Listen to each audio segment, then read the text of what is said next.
Bonjour à tous et bienvenue pour l'épisode numéro 29 du podcast de Traverser la frontière. Aujourd'hui, c'est le premier vrai épisode de la saison 2 avec la première interview complète. Donc voilà, ça va être cool. On va partir à New York avec Élise. Donc Élise, elle fait des visites guidées de New York. Elle va nous expliquer tout ça en détail. Mais voilà, moi je suis super content de reprendre le podcast. J'ai pris un break bien mérité qui m'a fait du bien. Et franchement, je suis vraiment content d'avoir fait cette interview avec Élise. Ça fait vraiment du bien d'écouter son parcours. Et je suis sûr que ça va vous plaire aussi. Donc pour ceux qui ne seraient pas au courant, le podcast revient maintenant 2 fois par mois.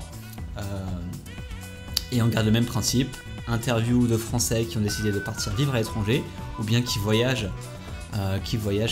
sur du long terme. Donc voilà, sans vous faire plus attendre, c'est parti pour l'interview avec Élise.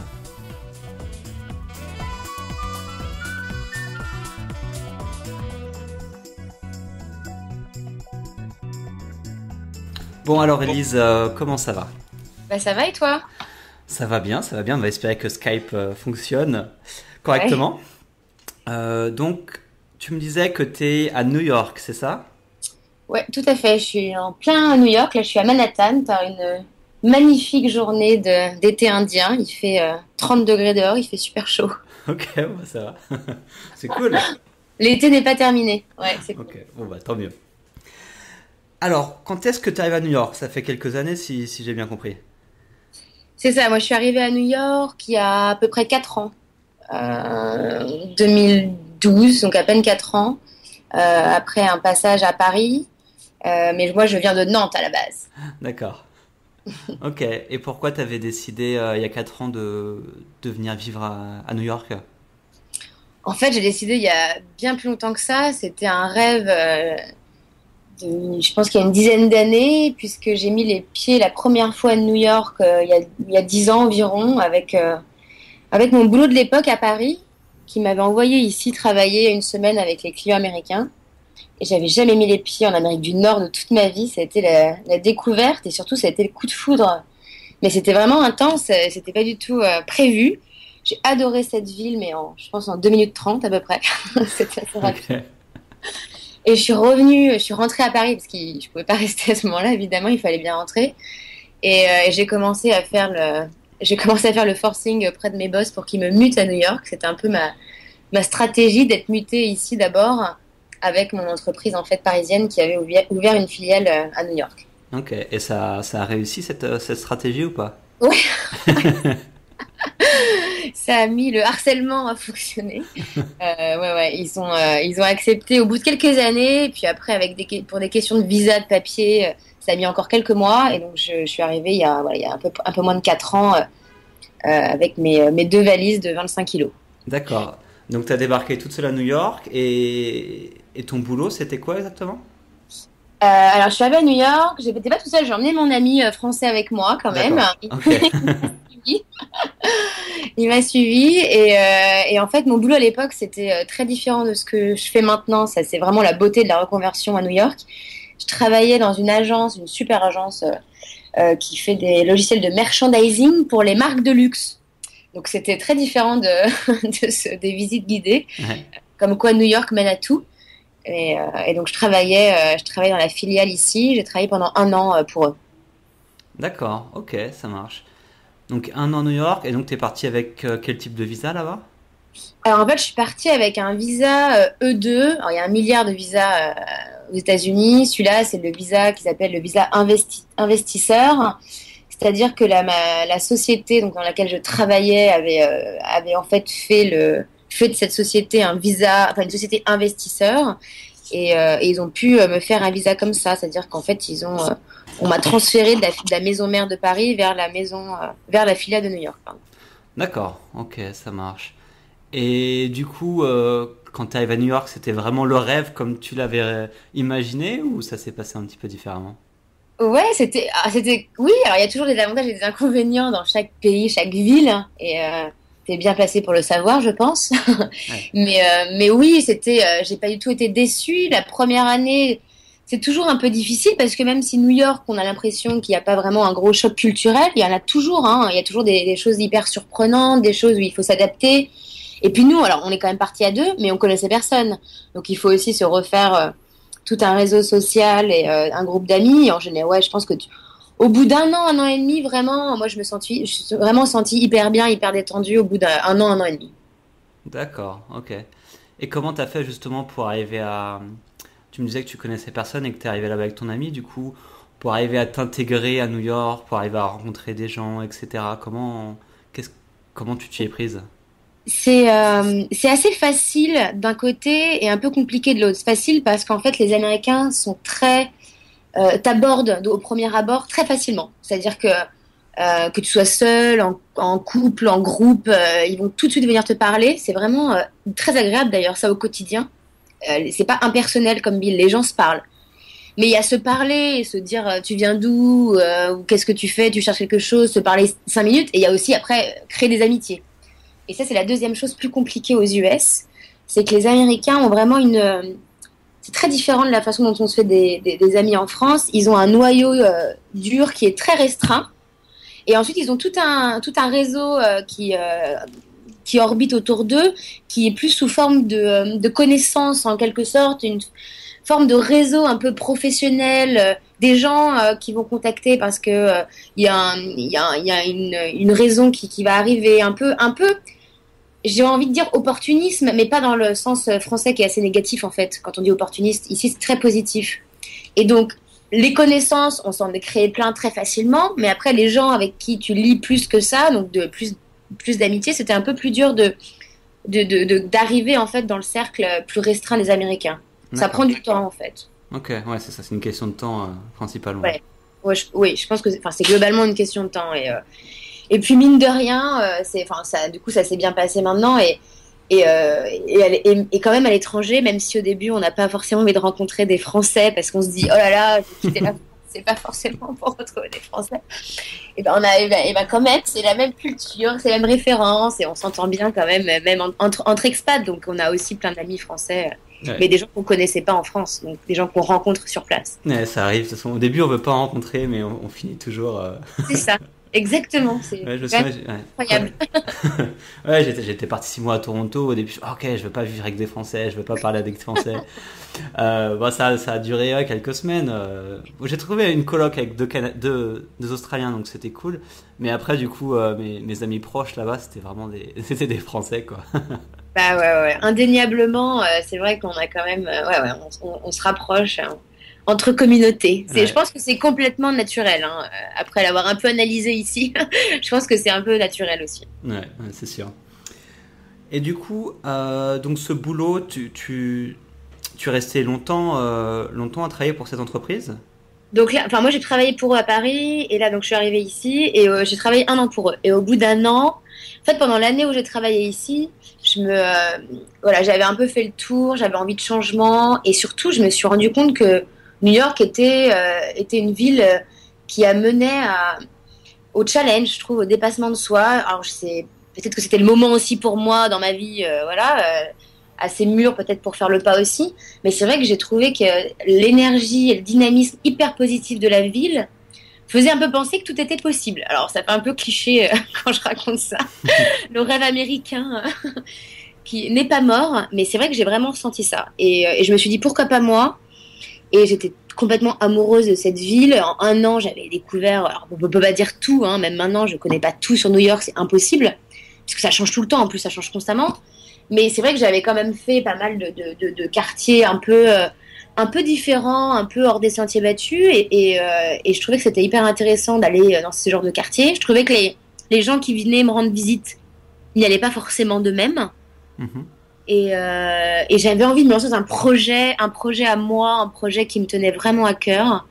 Et donc j'ai tout lâché, j'ai un peu fait le grand saut un an après mon arrivée.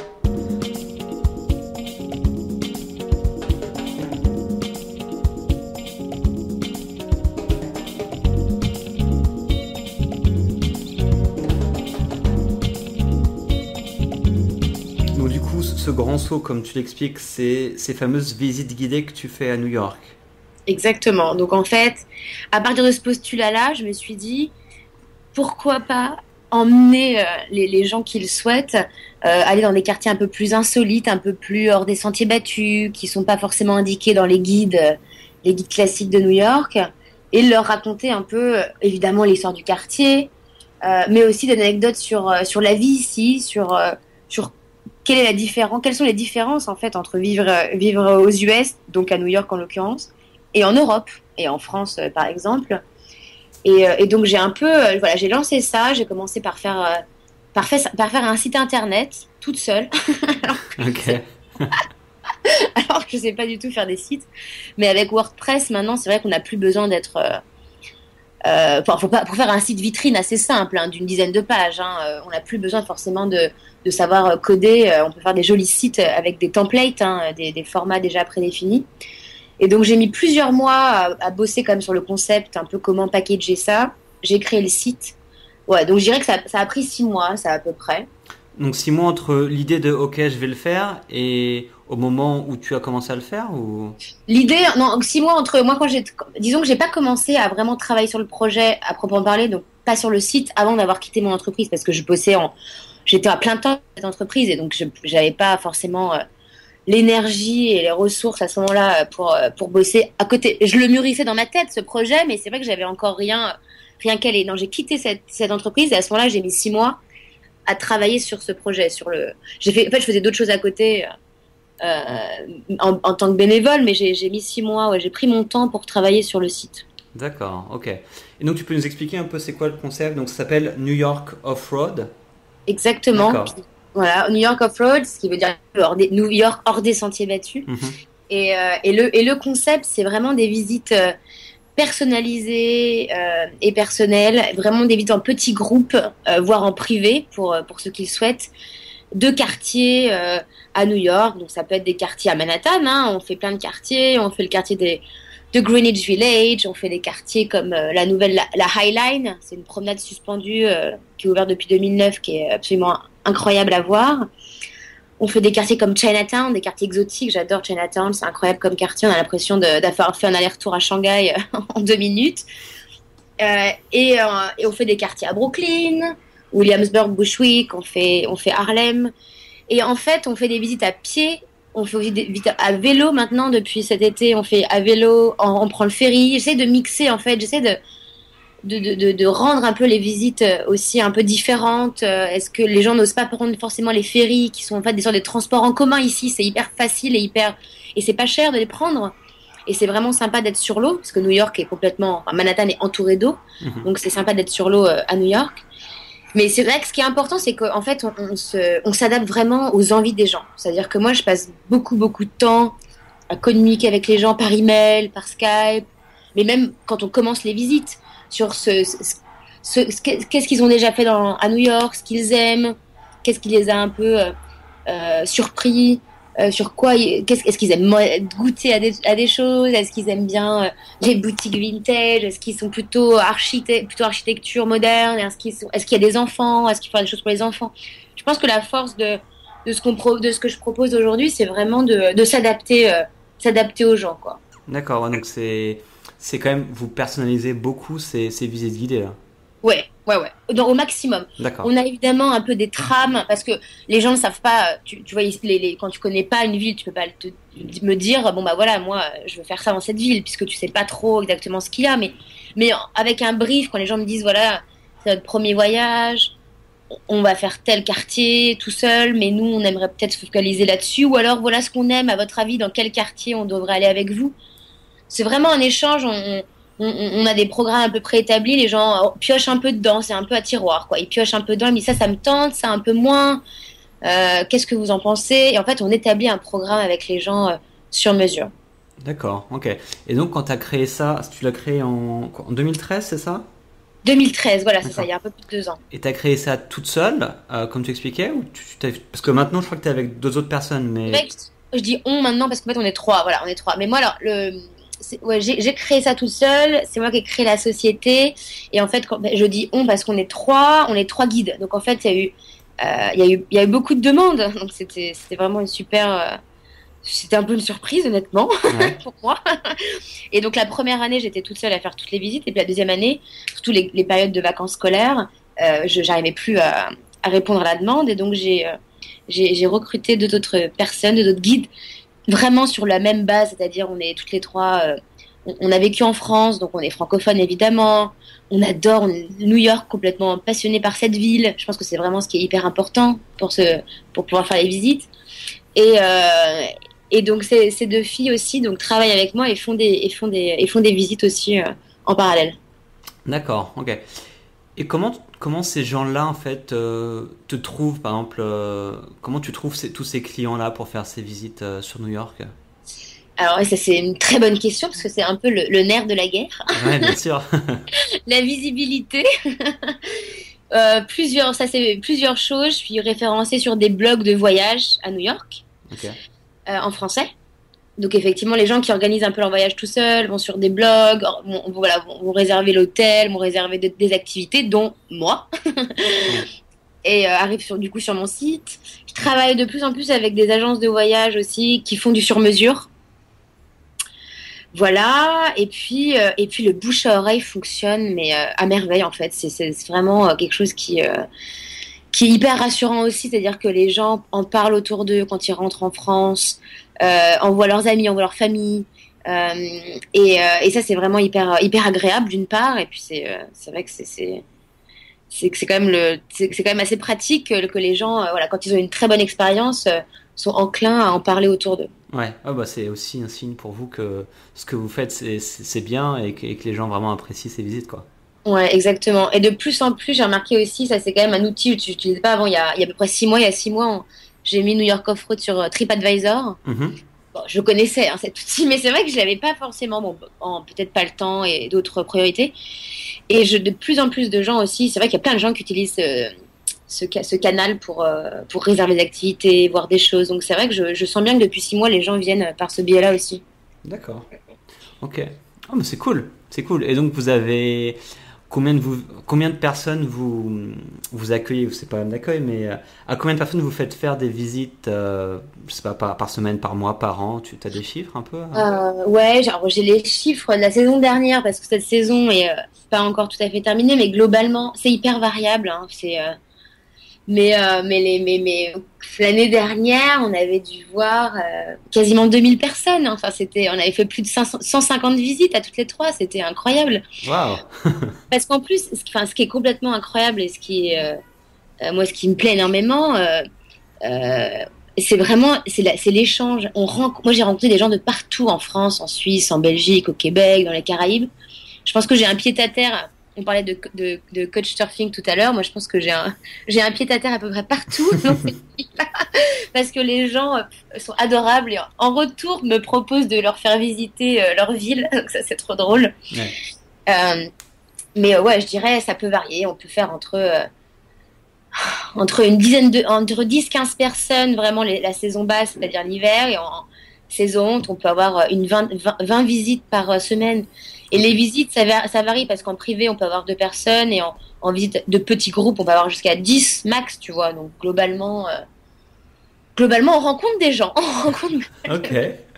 Non mais c'est bien, ça doit être enrichissant bah, pour les personnes qui veulent voir New York, mais aussi pour vous, comme ça vous pouvez échanger pas Tout à mal. fait. Ouais. C'est vraiment un échange, c'est-à-dire que c'est pas le guide classique qui fait un monologue et voilà et qui demande de temps en temps si quelqu'un a une question. Non, c'est pas du tout ça. On est toutes les trois, voilà, on est toutes les trois jeunes, dynamiques. On va vers les gens, on leur pose pas mal de questions. On interagit avec les gens parce que c'est en faisant interagir les gens qu'on personnalise la visite en plus. Et donc on répond vraiment à leurs envies. Donc je pense que c'est vraiment un échange des deux côtés. Hein. On Ouais. apprend aussi beaucoup des gens parce qu'on peut pas tout savoir. Ouais, bien sûr. Ok. Et du coup, comment tu t'organises? C'est une entreprise que vous avez? Vous faites ça un petit peu à l'arrache ou comment? Non, alors tu fais rien à l'arrache aux US. Ok. Surtout quand tu n'es pas américain. Ouais. Ouais. Enfin après, sûrement, il y a sûrement des gens qui font des choses à l'arrache, mais alors, moi, j'ai pas du tout envie de tenter cette expérience. J'ai entendu tellement d'histoires bizarres. Non. En fait, non, donc j'ai créé une société. Ça s'appelle une LLC. C'est l'équivalent de la SARL en France. Ok. Plutôt facile à créer ici. Alors, je peux pas trop comparer par rapport à la France parce que j'avais pas créé de société en France, mais ici, en termes d'investissement, c'est vrai que c'est quasiment rien et ça prend une demi-journée. Donc, je pense que c'est quand même assez simple. administrativement parlant, c'est simple. Et ensuite vraiment en termes administratifs, les deux guides avec qui je travaille, en fait, sont des freelances. Elles travaillent pour moi, mais pas à temps plein. Elles ont d'autres activités. Ok. Et ça, j'aime bien aussi, tu vois, le fait qu'elles aient d'autres activités, pas forcément de guide d'ailleurs. Donc c'est assez marrant aussi. Elles font pas forcément ça toute leur semaine, mais juste quelques visites par semaine. Et voilà, en gros, voilà. Après, c'est vrai qu'aux US, si j'ai un conseil pour ceux qui veulent, voilà, s'installer, en tout cas créer une entreprise ici, il faut pas forcément essayer de faire tout seul. Mhm. Surtout pas à l'arrache comme on rigolait. Ça, il faut pas. Je pense que c'est vraiment pas une bonne idée. Et il faut quand même pouvoir s'entourer d'experts. Donc moi j'ai un comptable, j'ai un expert comptable. Hein. Ici j'ai un avocat qui m'aide à faire toute la partie légale. Et alors oui, c'est un investissement, hein, ça, c'est des frais, des honoraires. Je pense que c'est indispensable. Hein. Je pense que c'est complètement indispensable. D'une part parce que voilà, en plus on est vraiment étrangers aux US, hein, même si j'ai un visa de travail complètement légal évidemment. Mhm. S'il se passe quelque chose, si je fais quelque chose qui n'est pas en règle, c'est retour à l'envoyeur, c'est-à-dire que il me vire du pays. Hein, ça c'est quand même l'ambiance ici. Donc j'ai pas envie de risquer ça, ça n'a pas d'intérêt. D'accord, ok. Et est-ce que tu as rencontré justement des difficultés concernant cette activité que tu as créée, que ce soit trouver des clients, soit justement à faire que tout soit légal, ou je sais pas, est-ce qu'il y a t'as rencontré des problèmes durant ces 2-3 ans là? Oui, bien sûr, évidemment. Des obstacles, c'est vrai que le coup de tout ce qui est légal, oui, j'ai rencontré des obstacles. Mais bon, quand tu rencontres des obstacles, tu as des experts qui t'aident à les contourner, et en tout cas à les régler. Donc c'est vrai que c'est pour ça que je disais, l'avocat et l'expert comptable, au début, tu essayes un peu de t'en passer, et puis tu te rends compte que s'il arrive quelque chose, ça va se retourner contre toi et qu'il vaut mieux investir maintenant plutôt que payer les pots cassés dans quelques mois, années. Ouais. Après, non, pas vraiment d'obstacles infranchissables. Oui, le nerf de la guerre, comme je te disais, c'est vraiment la visibilité. Ça, c'est vraiment le truc. Mais c'est vrai oui, tu as forcément des difficultés, des moments de doute, mais les gens à New York sont très enclins à aider les autres. Tout le monde s'entraide en fait. Tout le monde s'entraide parce que tu as une espèce de mouvement que tu te dis que quand tu vas aider quelqu'un, ça va forcément revenir, tu vois. C'est vraiment un win-win. C'est gagnant-gagnant, c'est-à-dire que tu donnes des contacts ou des conseils à quelqu'un et tu sais très bien qu'à un moment, si tu as besoin de lui, tu vas pouvoir lui demander parce qu'effectivement, vous êtes dans ce schéma d'entraide. Tu vois ce que je veux dire? Ouais. C'est beaucoup comme ça. D'accord, ok. Et si, imaginons, on en parlait un petit peu avant l'interview, si voilà, moi je suis au Brésil, ok, mais imaginons que je vais aller vivre à Rio et que je veux faire comme toi, je me dis, ok, je vais faire des visites guidées de Rio. Quels conseils tu pourrais nous donner pour transposer un petit peu cette activité que tu fais toi à New York, mais qu'on pourrait retrouver comme des conseils équivalents pour d'autres villes? Eh ben, écoute, c'est une bonne question parce qu'en plus là, je suis dans une phase où j'ai envie de lancer ça dans plusieurs villes. Donc si D'accord. quelqu'un nous écoute, non mais c'est vrai, si quelqu'un nous écoute et qui veut lancer ça, je serais ravie qu'on en discute ensemble. Mais c'est vrai, hein, sans rire. Des visites un peu de ce type-là dans d'autres villes, aux États-Unis, mais partout dans le monde, où il y a en tout cas du tourisme francophone, mais globalement, il y a beaucoup de tourisme francophone partout dans le monde. Mhm. Je pense que la première chose, c'est que moi j'ai vraiment envie de monter ça dans d'autres villes, et que je pense que là je suis à un stade où le concept fonctionne, j'ai quand même des process qui sont en place, j'ai des partenaires qui me font confiance et qui attendent qu'une chose, c'est que quand ils envoient leurs clients dans d'autres villes, qu'ils aient ce même genre de visite. Tu vois, s'ils ont aimé ce type de visite aux US, en tout cas à New York, et qu'ils vont l'année prochaine, qu'ils vont à Rio, ils ont envie de retrouver un peu ce genre de visite. Ouais. C'est vraiment l'objectif. Après, si c'est quelqu'un qui va être en indépendant et pas forcément faire ça avec moi, ce que je peux comprendre aussi, des conseils, oui, ben déjà, il faut être passionné. Je pense qu'il n'y a pas d'autre. Ouais. Ça, c'est quand même la première chose. Je pense qu'au-delà de l'aspect business, parce qu'il faut quand même, j'ai besoin d'en vivre. Hein. New York, c'est une ville chère, il faut quand même que je puisse en vivre. Mais si on n'est pas un minimum passionné par la ville dans laquelle on est, c'est même pas la peine de commencer à faire ça. Ouais. Mais vraiment. C'est-à-dire que c'est parce qu'il faut être toujours curieux d'apprendre des nouvelles choses. Il faut transmettre cette passion aux gens qui viennent vous voir. Donc déjà, c'est la première chose. Et ensuite, c'est vraiment moi, les visites que je les crée avec le cœur. Enfin, je me dis qu'est-ce que j'ai envie de montrer aux gens. Qu'est-ce qui me ferait plaisir, moi de voir si on m'emmenait dans ce quartier. Et donc, il y a ça. Et puis après, commencer à créer des visites et avoir un peu, à les tester les visites surtout. C'est important. Okay.